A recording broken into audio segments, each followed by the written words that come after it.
Hey guys, it's Josh. Welcome back to the channel, and today I'm going to be showing you what is in my $22,000 stock portfolio as a 20-year-old. This is the follow-up to a video I did about 3 months ago updating my stock portfolio. For investors new or old, this video serves as a great view into what my portfolio looks like as a 20-year-old. You guys are going to get to see exactly what's changed since my last portfolio update, what I'm holding right now, and maybe what my plans are for the future. You know how it goes, not going to waste any time, let's get right over to my portfolio. Okay, and as you can see, $22,670.01 is what my portfolio currently sits at. For anyone who doesn't know, I've been investing for just over 5 years now, and all of the money in this portfolio right now is completely self-funded. And as you can see, on the day, it is currently the weekend, so we cannot trade, but we're down on the week. Barely break even on the month here, and then on the 3-month time, so based on the last time we did this portfolio update, my portfolio was sitting at just about $20,500, and since then we are up just about $2,200. The large majority of this increase is coming from stock appreciation, with a good portion also being my covered call strategy that I covered in a video on the channel. And that is actually what the entirety of this buying power is about. So I've been doing that strategy for just about a month consistently since I uploaded that. And we've netted just over $300. So incredible tool there. Check out that video if you're interested in that. But that is where this Rivian call, which is the first holding I'm going to be talking about, this is selling covered calls. So for those of you who are new to investing, don't have a big portfolio, or are not involved in derivatives trading, this might sound a little bit confusing, but it is essentially a contract on the stocks that I already own. And in return, I'm paid a portion every week or month, depending on how I choose to set up the contract. And then heading into the stocks and ETFs section of my portfolio, this one is going to look familiar for those of you who watched my video previously from about 3 months ago, but there are a couple minor changes that I do want to talk about. So starting with VOO, I believe I've gotten a dividend cycle since then, so I might have a slightly larger position. We are going to sort by equity here, and as you can see, my largest holding by far in this portfolio is $13,000. As you can see, the majority of my portfolio is inside of the S&P 500. And of course, the ticker symbol VOO tracks the S&P 500 and it is managed by a company called Vanguard, and they take a very small expense ratio every quarter. And going inside of VOO right here, as you can see, we have just over 25 shares at an average cost of $410, and it makes up just under 59% of my portfolio. As you can see, my total return, we are up just about 27.88%. And then if we hop out here and look at my second largest holding, we are looking at Apple. Going into Apple, as you can see, we have just over 8.5 shares on Apple, a market value of just under $2,000 at an average cost of $169.31. Apple makes up just about 8.5% of my portfolio. And the idea behind Apple for me is the same as it always has been. I own the Apple product. I'm currently on Robinhood on my Apple iPhone. I've been in their ecosystem for forever. Their products are not going anywhere. They have a monopoly. Then if we go to VGT, this is going to be very similar to VOO or the S&P 500, but it's going to be weighted towards the technology sector. Going into VGT, as you can see, we have just over 3 shares, market value of about the same as Apple in total in terms of dollars invested, average price of $394.77, portfolio diversity just about the same with Apple, about 8.5%. Total returns on VGT, 48.33% total, which is absolutely insane. I do want to bring a small caveat for those of you who do not know. If I go to the all-time on my portfolio, as you can see, April 4th of 2022, that is not my birthday, but it is whenever I decide to transfer my portfolio out of a custodial account, so I do not have the stock chart information from my old custodial account. This is kind of what we're working with. So as you can see, in the past roughly 2.5 years, we are up 20%. But if you are curious what the highest performing return has been on this portfolio, make sure to stick around to the end, because I will be revealing that to you guys once we're done going through all of the holdings, which brings me to my next largest holding, which is actually Rivian right here under Home Depot. So Rivian is an electric car company. The reason why I invested in Rivian was because I wanted a stock that I both wanted to own. I believe that those cars are starting to find a place in the EV niche, and it's just a matter of time before they can finally catch on into something.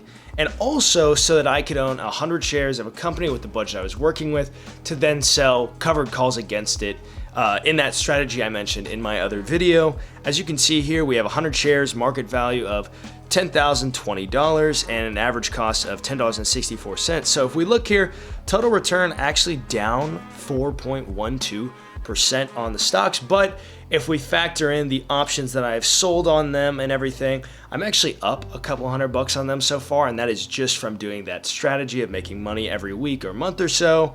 And then we'll go into Home Depot, and as you can see, I have 2.5 shares, market value of just about $1,000 with this one, and an average cost of $321.38. Portfolio diversity of 4.47%. Total return here, $181.16, 22.16% up. Feeling good about that. So as you can see, so far the majority of my holdings have had decent returns over the long run. Now, of course, there is a lot of short-term fluctuation in this portfolio. As you can see, earlier here in August, we had a massive dip. I believe I was actually messing around with some options that did not pan out. I was being very silly with my money there. But over the long term, as you can see, I mean, it does get volatile, but on the long, we are up. And there are certain world events going on right now that do have me a little concerned that portfolio volatility may increase. But again, time in the market over timing the market was something that I like to preach a lot for myself personally when I invest. That's always how I think about things.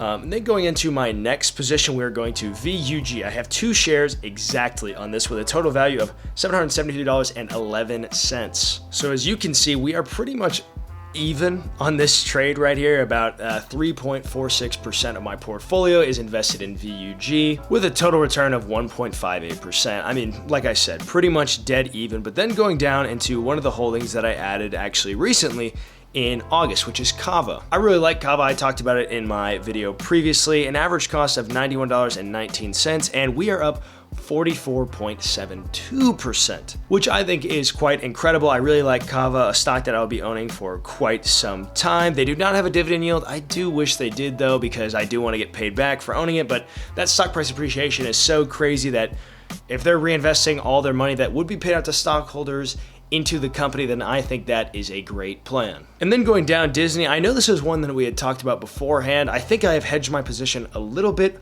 on Disney since the last time I made this portfolio update, but I still do own some. As you can see, Disney, total market value of just under $600, not a large position by any means, looking at 2.58% of my portfolio. Total return down 20% actually. And so if we look at the stock chart here, we go to their 5-year graph and we go back to when I switched over my portfolio just around middle of April, $118.27. So it has been a rough decline for Disney since we first invested, but I think I will potentially hold on to Disney though, just because of how many different things they own and how ingrained they are in so many products we use every single day. I think right now they might be struggling to innovate on a couple of things, but long term, a company like Disney probably will be okay if they play their cards right. But again, since it is a position that I personally do not find to be a large part of my portfolio, I'm okay with dealing with the risk of it going to zero in a hypothetical world, right? But then moving straight down, now we get into some very, very small holdings that almost are rounding errors on the portfolio. I mean, in total, these are going to add up to basically $1,000. So we're looking at less than 5% of the portfolio between all of these holdings down here. And of course, those holdings are SOXL, which is a semiconductor ETF, meaning like AMD, Nvidia, Intel, about 10 shares of that, just because I wanted some exposure to the semiconductor market in addition to the technology ETFs that I'm already holding, but I didn't feel like personally holding on to AMD or to Nvidia or to Intel. Moving on to Starbucks, I drink coffee every day. Matador, because they're an oil company. Walmart, also the same reason I gave in my previous video. O is a real estate investment trust, which I actually will have a video coming out soon about what exactly those are, so I'll explain that further in that video.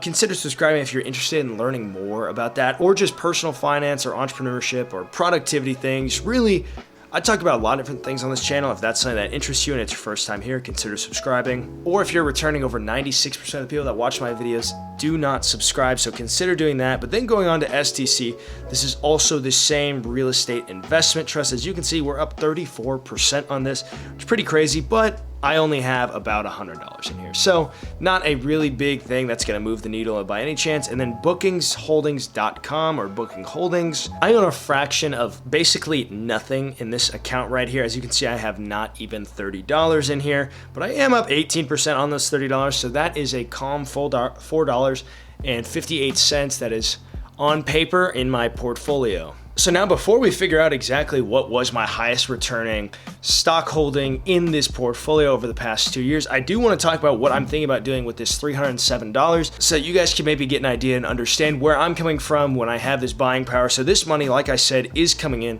from selling covered calls or selling contracts and receiving premium for them. So my plan here is actually quite conservative and nothing too crazy. The plan is that of this buying power, I actually want to put it back into Rivian, try and get it to 200 shares so that then I can operate under 2 contracts. For anyone who doesn't know, 100 shares usually equals 1 option contract in the market. So if I can get it from 100 shares to 200 shares, then I can start selling 2 contracts, which will be really good. That will double my premium. I have a whole video explaining all that. Not going to talk about it here. But yeah, that is the plan with that $307. Potentially also put 90% back into trying to set up more covered calls, or I may save it and try and do a method called the wheel, which I will also have a video coming out about that pretty soon. But with the buying power discussion out of the way, I now want to move into the total return I have had on my stock portfolio. So obviously, as a result of just having so much in VOO, part 1 of this return is going to be total dollar amount,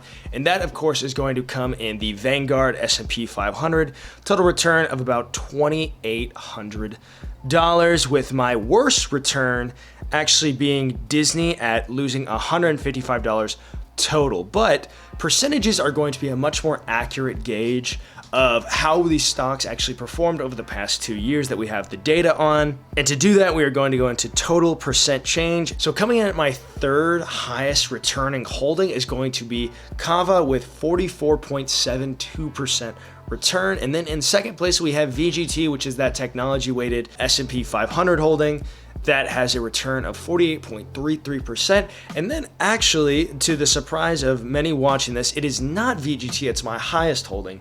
It is actually going to be Walmart with the highest return at 54.35%. Now, what exactly is fueling this return? I could not tell you, I do not know. There are people out there smarter than me that could probably say a lot of things, but ultimately it means that people are buying a lot more than they're selling this stock.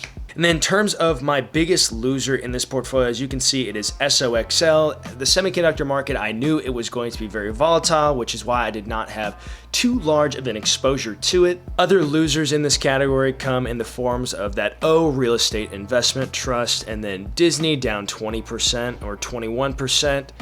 And Rivian, we are down 4%, but as I said, I'm using that as a strategy that I like the stock and I'm selling covered calls against it to make up on a stock price fluctuation. And then quickly going down the list of all the total holding returns that I've had, we have VOO at 28%, Apple at 30.5%, VGT at 48.56%, Home Depot at 22.16%, VUG at 1.58%, Kava, like we said, Disney down, SOX down, Starbucks about up 8%, Matador up just about 2%, Walmart as we said, O as we said, STC up 34%, pretty good, and Bookings Holdings up 18%. So there you have it, guys. That is my stock portfolio as a 20-year-old. It took a lot of hard work to get here, but I'm super happy with where it's at right now. Comment what holdings you guys are having or what you think of this video. If you're interested in getting started with Robinhood, you can definitely get started with the link in my description, but any brokerage is a good place to start. If you want to stay in the know with what else I'm doing with my portfolio or the stock market or entrepreneurship, make sure to subscribe to this channel because it is the only way you're going to know for sure that you'll get my videos. You don't want to leave that up to the algorithm. And if you are interested how exactly I grew my portfolio to $22,000, $600, there is no course, there's no anything. I post it all on my channel for absolutely free. If you want to know the decisions, you can check on this video right here. If you want to see the previous video of what my portfolio looked like just a couple months ago, then click on this video right here. And as always, thank you all.